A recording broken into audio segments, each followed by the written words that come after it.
नमस्कार। Education plus academy पर आपका स्वागत है। आज की इस वीडियो में हम लोग विद्यासागर अंक गणित का प्रश्नमाला 2 संख्या पर आधारित प्रश्न को हम लोग सॉल्व करेंगे, यानी प्रश्नमाला 2 को सॉल्व करने वाले हैं।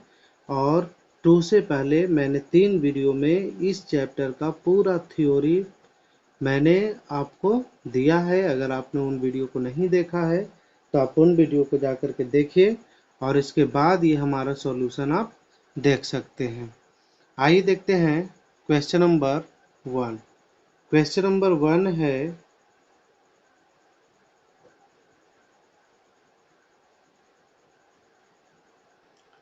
क्वेश्चन नंबर 1 है 3082.53 3082.53 में किसका स्थानीय मान निकालना है? 8 का स्थानीय मान निकालना है। ठीक है, 3082.53 में 8 का स्थानीय मान निकालना है। तो देखिए, पॉइंट के बाद वाले का स्थानीय मान जो है ना 10 का बटा में करते हैं। पॉइंट के पहले वाले का स्थानीय मान हम लोग 10 को गुना में करते हैं। देखिए, यहाँ से पहला स्थान पे है, पॉइंट के पहले देखिए, पॉइंट के पहले ये पहला स्थान पे, दूसरा स्थान पे है, तो ये हमारा इसका प्लेस वैल्यू कितना हो जाएगा? 80 हो जाएगा। ठीक है, अगर यहाँ पॉइंट के बाद रहता, जैसे 5 का स्थानीय मान निकालना रहता, तो 5 का स्थानीय मान निकालने के लिए 5/10 करते हैं, और 3 का निकालना रहता तो 3/100 करते हैं ना। वैसे ही 8 के बाद कितने अंक है? पॉइंट के पहले देखना है। ठीक है, तो पॉइंट के पहले वाला हम लोग गुना में रखते हैं 10 को, और पॉइंट के बाद वाले को भाग में रखते हैं। आइए देखते हैं क्वेश्चन नंबर 2। क्वेश्चन नंबर 2 है 27307 में आए दोनों 7 के स्थानीय मानों का अंतर। देखिए, 27307 दोनों 7 के स्थानीय मान का अंतर। इसका स्थानीय मान कितना होगा? 7000 होगा, और इसका स्थानीय मान कितना होगा? 7 होगा, है ना। तो 7 के बाद 3 अंक है तो 3 जीरो दे दिए। ठीक है, और इसका 7 हो गया तो 10 में से 7 जाएगा तो 3 बचेगा, यहाँ 9 बचेगा, यहाँ 9 बचेगा, और यहाँ 6 बचेगा, यानी इसका उत्तर यही आएगा। ठीक है, आइए देखते हैं क्वेश्चन नंबर 3। क्वेश्चन नंबर 3 है 4 अंकों की सबसे बड़ी संख्या और 5 अंकों की सबसे छोटी संख्या का अंतर निकालिए। तो 5 अंकों की सबसे छोटी संख्या कितना होता है? 1 पर 4 जीरो, और 4 अंकों की सबसे बड़ी संख्या कितना होता है? 9999। और इन दोनों को अगर हम लोग घटाएंगे तो कितना आएगा? 1 आएगा। ऐसे भी याद रखिए कि किसी अंक का बड़ी संख्या, ठीक है, और फिर उससे, ठीक है, छोटे अंक, किसी अंक का छोटी संख्या और फिर उससे बड़े अंक की छोटी संख्या। ठीक है, अगर निकालना रहेगा तो दोनों के बीच में हमेशा 1 का अंतर आता है। ठीक है, जैसे 4 अंकों की बड़ी संख्या और 5 अंकों की छोटी संख्या, है ना। छोटी वाले अंक का, जैसे 4 अंकों की बड़ी संख्या कह दिया, 4 अंकों की बड़ी संख्या और 5 अंकों की छोटी संख्या का अंतर पूछेगा तो 1 आएगा। अगर कहेगा कि 9 अंकों की बड़ी संख्या, 9 अंकों की बड़ी संख्या और 10 अंकों की छोटी संख्या, इन दोनों के बीच में भी अंतर क्या आएगा? 1 आएगा। ठीक है, तो अगर बड़ी छोटी संख्या दिया रहे एक ऊपर नीचे, तो उन दोनों के बीच का अंतर क्या आएगा? 1 आएगा। क्वेश्चन नंबर देखिए 4। क्वेश्चन नंबर 4 है यदि संख्या 3 4 खाली स्थान 3 4 2 4 संख्या 9 से विभाजित हो तो रिक्त स्थान पर क्या आएगा? देखिए, कितना से विभाजित है? 9 से। संख्या को जोड़िए, 3 + 4 + 2 + 4, और ये खाली जगह पे क्या लिखेंगे कि ये संख्या 9 से विभाजित हो जाएगा। तो 3 4 7 7 2 9 9 4 13। तो 13, तो 9 से कटने वाली 13 के बाद की कौन सी संख्या है? तो 5 होगा, यानी खाली जगह पे हमारा क्या आ जाएगा? 5, क्योंकि 13 और 5 ही मिलकर के 18 होगा जो इस संख्या को डिवाइड करेगा। मतलब ये खाली जगह पे कितना आ जाएगा? 5 आ जाएगा। आइए देखते हैं क्वेश्चन नंबर 5। तो क्वेश्चन नंबर 5 है, 5 नंबर क्वेश्चन में 56,800 को 800 से विभाजित करना है। देखिए 56,800 को किससे विभाजित करना है? 800 से।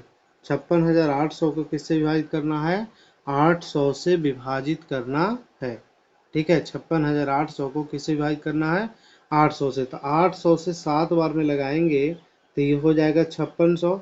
यहाँ बचेगा 80, ऊपर से एक जीरो उतारेंगे। ठीक है, तो 800 से लगेगा एक बार में, तो ये 800 है ना, ये खत्म हो जाएगा। यानी हमारा जो भागफल है वो कितना आ जाएगा? 71 आ जाएगा। ठीक है, तो ये हमारा भागफल हो गया 71। ये था क्वेश्चन नंबर 5। आइए देखते हैं क्वेश्चन नंबर 6। 80 का अभाज्य गुणनखंड निकालना है। 80 का अभाज्य गुणनखंड, तो 80 को हम लोग डिवाइड करेंगे। 2 से करेंगे तो 40 आएगा, 2 से करेंगे तो 20 आएगा, 2 से करेंगे तो 10 आएगा, और 2 से करेंगे तो 5 आएगा, है ना। यानी 2 गुने 2 गुने 2 गुने 2 गुने 5। देखिए 2 4 बार है तो 4 बार गुना कर दिए, और 5 एक बार है तो एक बार गुना कर दिए। तो ये हो गया 80 का अभाज्य गुणनखंड, है ना। ये क्या हो गया? 80 का अभाज्य गुणनखंड। ये था क्वेश्चन नंबर 6। क्वेश्चन नंबर देखिए 7। क्वेश्चन नंबर 7 है,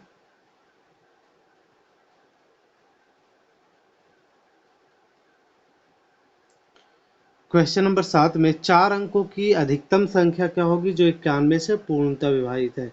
तो 4 अंकों की अधिकतम संख्या निकालना है। ठीक है, क्वेश्चन नंबर 7 में जो कितना से डिवाइड होना चाहिए? 91 से। तो 4 अंकों की बड़ी संख्या लिख लीजिए। 4 अंकों की बड़ी संख्या, इसको हम लोग सबसे पहले डिवाइड कर देंगे कितना से? 91 से। तो एक बार में लगेगा 91 आएगा, ये 9 में से एक जाएगा, 8 बजेगा, ये खत्म, ऊपर से कितना आएगा? 9। ठीक है, ये नहीं लगेगा, यहाँ 91, यहाँ 89, तो भाग तो नहीं लगेगा, तो जीरो लगा देंगे। अब ऊपर से हम लोग कितना उतारेंगे? 9 उतारेंगे। अब कितना बार में लगता है? देखिए 9 से अगर लगाते हैं तो 9 9 होगा, और 9 9 81।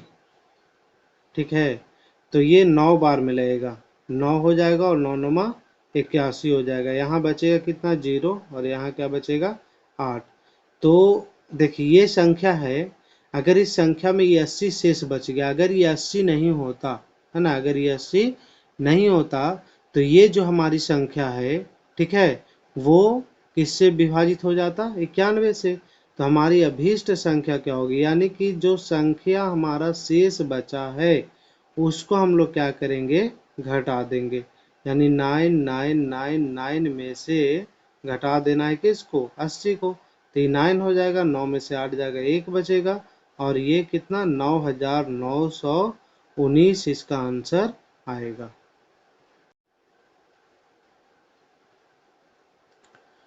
क्वेश्चन नंबर देखिए 8। क्वेश्चन नंबर 8 है, 5 अंकों की वह बड़ी से बड़ी संख्या बताएं जो 277 से पूर्णतः विभाजित हो। तो 5 अंकों की सबसे बड़ी संख्या लिख लेंगे, 9999, ठीक है, और 9। तो 5 अंकों की सबसे बड़ी संख्या हो गया। अब इसको डिवाइड कराना है कितना से? 277 से, और जो शेष बचेगा उसको इस संख्या में घटा देंगे। तो ये देखिए 4 बार में लगेगा, 4 बार में लगेगा, 7 चौ 28, 7 चौ 28, और 2 23, और 4 दूनी 8, और 3 11, 3 बार में ये लगेगा। ठीक है, तो 7 21 हो जाएगा, और 7 21 और 2 23 हो जाएगा, 3 दूनी 6, और 6 और 2 कितना हो जाएगा? 8 हो जाएगा। 9 में से 1 जाएगा, 8 बचेगा, 9 में से 3 जाएगा, 6 बचेगा, 9 में से 8 जाएगा, 1 बचेगा, ऊपर से हम लोग कितना उतारेंगे? 9। तो अगर हम लोग इसको 6 बार में लगाना चाहें तो 6 सते 42, अगर 6 से गुना करते हैं तो 6 सते 42, और 6 सते 42 और 4 46, और 6 दूनी 12, 12 और 4 कितना होता है? 16, 16 62, यानी कि 6 बार में लग जाएगा। ठीक है, 6 सते 42, 6 सते 42, 42 और 4 46, और 6 दूनी 12, तो 12 और 4 16 हो जाएगा। ठीक है, 9 में से 2 जाएगा, 7, 8 में से 6 जाएगा, 2 बचेगा, ये खत्म हो जाएगा, ऊपर से हम लोग क्या उतारेंगे, 9 उतारेंगे। ठीक है, तो ये एक बार में ऐड हो जाएगा, यानी 277 हो जाएगा, और यहाँ बच गया शेष 2। तो हमारा संख्या कौन सा हो जाएगा, देखिए कौन सी संख्या होगी, तो 9999 में से 2 घटा देंगे तो 99997, यही हमारा क्या आ जाएगा, आंसर आ जाएगा। ठीक है, ये हमारा हो गया क्वेश्चन नंबर 8। अब देखते हैं क्वेश्चन नंबर 9। क्वेश्चन नंबर 9 है 24 और 18 में उभयनिष्ठ गुणनखंडों की संख्या। 24 और 18 में कितने गुणनखंड उभयनिष्ठ है, तो 24 का गुणनखंड देखिए, किस किस से 24 डिवाइड होगा, 1 से, 2 से, 3 से, 4 से, 6 से, 8 से, 12 से और 24 से। और 24 और 18, 18 और 24 में तो 1 से कटेगा, 2 से ये भी डिवाइड होगा, 3 से डिवाइड होगा, 6 से डिवाइड होगा, 9 से डिवाइड होगा और 18 से डिवाइड होगा। अब उभयनिष्ठ कर रहा है तो कौन कौन गुणनखंड मिल रहा है, देखिए ये मिल रहा है, दूसरा मिल रहा है, ये तीसरा मिल रहा है, फिर यहाँ ये चौथा मिल रहा है, 4 गुणनखंड मिल रहे हैं। तो 4 गुणनखंड क्या होगा, उभयनिष्ठ होगा। ठीक है, तो पूछ रहा है क्या, उभयनिष्ठ गुणनखंडों की संख्या। उभयनिष्ठ का मतलब है कि दोनों में कौन मिलेगा, तो उभयनिष्ठ गुणनखंड हमारा हो जाएगा, उभयनिष्ठ गुणनखंड की संख्या बराबर हो जाएगी कितना, 4। आइए देखते हैं क्वेश्चन नंबर 10।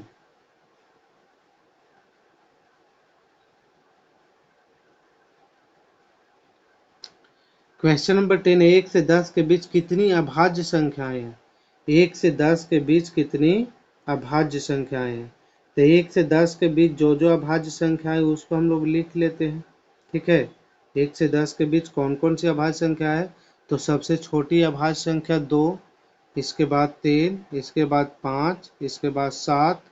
तो 1 से 10 के बीच में 9 तो हमारा अभाज्य संख्या नहीं है, तो कितनी अभाज्य संख्याएं हैं, 4 अभाज्य संख्याएं हैं, तो 4 ही इसका क्या आएगा, उत्तर आ जाएगा। क्वेश्चन नंबर देखिए 11। क्वेश्चन नंबर 11 है प्रथम 2 अभाज्य संख्याओं का योग कितना होगा।